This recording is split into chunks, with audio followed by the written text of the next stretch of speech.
दोस्तों, आपको ये तो पता है कि आपके फ़ोन का कैमरा कितने मेगापिक्सल्स का है, बट क्या आपने कभी ये सोचा है कि जिस आँख से आप अभी इस वीडियो को देख रहे हो वो कितने मेगापिक्सल्स का है? या फिर क्या आपने कभी ये सोचा है कि वर्ल्ड में सबसे पहले किस कंट्री ने अपने लिए फ़्लैग बनाई? दोस्तों, आज के इस वीडियो में हम बात करेंगे ऐसे ही कुछ रोचक और इंटरेस्टिंग फैक्ट्स की। तो बिना टाइम वेस्ट किए इस वीडियो को शुरू करते हैं और बढ़ते हैं पहले फैक्ट की तरफ। Fact number 1। दोस्तों, आपने रेड ब्लड तो देखा ही होगा और ये भी जानते होंगे कि ए, बी, ओ या ए बी ये सारे ब्लड के ग्रुप्स होते हैं। बट अगर मैं आपसे पूछूं कि इनमें से सबसे रेयर ब्लड कौन सी है तो बहुत लोग ओ नेगेटिव बोलेंगे, लेकिन मैं आपकी जानकारी के लिए बता दूं इनमें से कोई भी रेयरेस्ट ब्लड्स की गिनती में नहीं आता, क्योंकि rarest blood type of world is the golden blood type, जिसे RS नल ब्लड भी कहा जाता है। और ये ब्लड ग्रुप दुनिया में 50 से भी कम इंडिविजुअल्स में पाया जाता है और इस ब्लड को सबसे पहली बार एक ऑस्ट्रेलियन के शरीर में पाया गया था। हमारे रेड ब्लड सेल्स के पास एक खास प्रकार की प्रोटीन्स होती है जिसे हम एंटीजेंस कहते हैं, और डिपेंडिंग ऑन एंटीजेंस प्रेजेंस ये blood groups A, B, O या AB में बढ़ते हैं। लेकिन दोस्तों, गोल्डन ब्लड में ऐसी कोई बात नहीं होती क्योंकि they don't have any antigens. Fact number 2। दोस्तों, एक कोका कोला की कैन को ख़रीदने में आप कितने पैसे देते हो एक पास वाले दुकानदार को? 30, 35 या उससे भी ज़्यादा। लेकिन क्या होगा जब मैं आपको ये बोलूँ कि आप सिर्फ गले लग के एक कैन कोका कोला ले सकते हो? समझ नहीं आ रहा? दोस्तों, सिंगापुर में जगह जगह पे एक हगमी कोका कोला वेंडिंग मशीन लगी हुई है, जिसे आप जितनी बार गले लगाओगे वो मशीन आपको उतनी बार एक कोका कोला की कैन आपको निकाल के देगी। बात करें इस मशीन की तो ये कोका कोला की थीम पे बेस्ड है, मतलब रेड एंड ब्लैक, लेकिन इस मशीन में कोका कोला की ब्रांडिंग नहीं है बल्कि इसके ऊपर हगमी लिखी हुई है। दोस्तों, इस मशीन को पैसों की नहीं, बस थोड़ा सा प्यार और थोड़ा सा हक चाहिए, और अगर हम इसे ये भी ना दे सकें तो थू है हम पे। इसीलिए जाओ और इसे प्यार दे के इससे कोका कोला ले के आओ। Fact number 3। दोस्तों, अगर मैं आपसे पूछूं कि दुनिया की सबसे लंबी पिस्तौल कौन सी थी तो आप AK-47 से आगे नहीं बढ़ पाओगे। लेकिन अगर मैं आपको ये बताऊं कि 19th और 20th सेंचुरी में एक ऐसी गन थी जो लगभग एक तोप के जितनी बड़ी थी, तो आप क्या बोलोगे? दोस्तों, 19th और 20th सेंचुरी में सोल्जर्स हंटिंग के लिए द पंट गन का इस्तेमाल करते थे, जो एक इंसान से नहीं चल पाती थी और इसे चलाने के लिए 2 इंसान लगते थे। लेकिन बहुत बार हंटिंग के लिए इस गन को आर्टिलरी की तरह कहीं पे माउंट करके यूज किया जाता था। दोस्तों, आज चाहे भारत हो या कोई भी अदर कंट्री हो, वो अपने नेशनल फ्लैग को कितनी इज्जत देती है ये तो हम सब जानते हैं।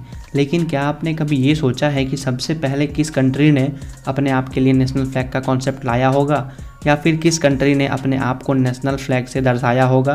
दोस्तों, डेनमार्क एक ऐसा देश है जिसने पूरी दुनिया में सबसे पहले इस फ्लैग का कॉन्सेप्ट लाया था, और सबसे ख़ास बात तो ये है कि इस कंट्री ने अब तक अपने फ्लैग को चेंज नहीं किया है।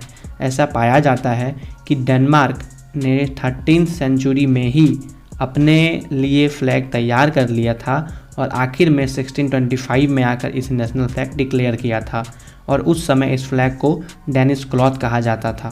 Fact number 5। दोस्तों, रोमियो जूलियट के बारे में आपने ज़रूर सुना होगा, और कई लड़के तो अपने गर्लफ्रेंड्स को ये तक कहा होगा कि मैं तुम्हारा रोमियो और तुम मेरी जूलियट हो। लेकिन शायद इस फैक्ट को जानने के बाद आप इस बात को शायद कभी नहीं दोहराओगे। दोस्तों, जब भी क्लास में रोमियो जूलियट की बात आती थी तब हर रोमियो अपनी जूलियट की तरफ देख के एक प्यारा सा स्माइल देता था और अपने हाथों से दिल बना के उसकी ओर इशारा करता था, और उसकी जूलियट के गालों पर डिम्पल बन जाते थे। लेकिन असल में रोमियो और जूलियट की स्टोरी कोई लव स्टोरी थी ही नहीं, ये बस एक 3 डे रिलेशनशिप थी जो 3 दिनों में ख़त्म हो गई थी, जिसमें रोमियो 17 साल का एक लड़का था और जूलियट एक 13 साल की लड़की थी, जिस रिलेशनशिप ने 6 लोगों को मार डाला था। अब इसके पीछे क्या राज है या इसके पीछे क्या स्टोरी है ये आप पता कर लो, नहीं तो अगर आप कमेंट करोगे तो मैं अगले वीडियोज़ में बता दूंगा। Fact number 6। दोस्तों, आपने भी कभी ना कभी वॉशरूम में बैठ के ये तो सोचा ही होगा कि मुझे कुछ याद क्यों नहीं रहता, और जब तक आपको इसका जवाब मिल पाता आप वॉशरूम से बाहर जाते होंगे। लेकिन दोस्तों हमारी ब्रेन कुछ फिक्स अमाउंट ऑफ डाटा ही अपने पास रख सकती है और इसे ठीक से फंक्शन करने के लिए भूलना बहुत ज़रूरी है, क्योंकि अगर हम सब कुछ याद रखते जाएं और भूले नहीं तो क्या कंडीशंस बन सकते हैं आप ये सोच सकते हो। फैक्ट नंबर 7 दोस्तों, ब्लैक कैट्स, काली बिल्ली, अगर ये हमारा रास्ता काट दे तो हम आगे नहीं जाते, और अगर हम इसे देख लें तो ऐसा कहा जाता है कि that day is bad for us, और हम किसी काम को उस दिन करने से पछताते हैं। लेकिन आप यह जानकर हैरान हो जाओगे अगर मैं बोलूं कि black cats are considered good luck in Britain and Japan. जी हाँ दोस्तों, ब्रिटेन और जापान में काली बिल्लियों को गुड लक माना जाता है।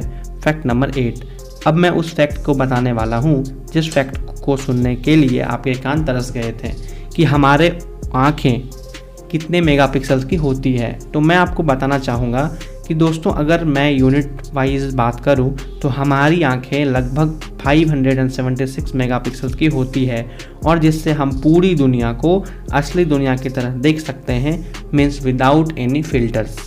बात करें फैक्ट नंबर 9 की, तो दोस्तों क्या कभी आपने ये सोचा है कि पूरी अर्थ पे अब तक किस प्लेस पे सबसे ज़्यादा टेम्परेचर रिकॉर्ड किया गया होगा? मैं बताना चाहूँगा कि 13 सितंबर 2012 को वर्ल्ड मेट्रोलॉजिकल ऑर्गेनाइजेशन ने लीबिया में अब तक की हाईएस्ट टेम्परेचर को रिकॉर्ड किया है, और ये टेम्परेचर 30 डिग्री से 40 डिग्री से नहीं था बल्कि 58 डिग्री से था। दोस्तों आज के फैक्ट्स का सिलसिला यहीं रोकते हैं और चलते हैं अपने प्रोमो की तरफ। दोस्तों अगर आपको मेरे वीडियोस और मेरे एफर्ट्स पसंद आ रहे हैं तो वीडियो को लाइक करें और अपने रिस्पेक्टिव रोमियो और जूलियट को शेयर करें, और अगर चैनल पे नए हैं तो चैनल को सब्सक्राइब करें और बेल आइकन प्रेस करना ना भूलें, ताकि आप कभी भी किसी भी फैक्ट को मिस ना कर पाए और हमसे जुड़े रहें। Thanks for watching the full video. Keep loving and keep supporting.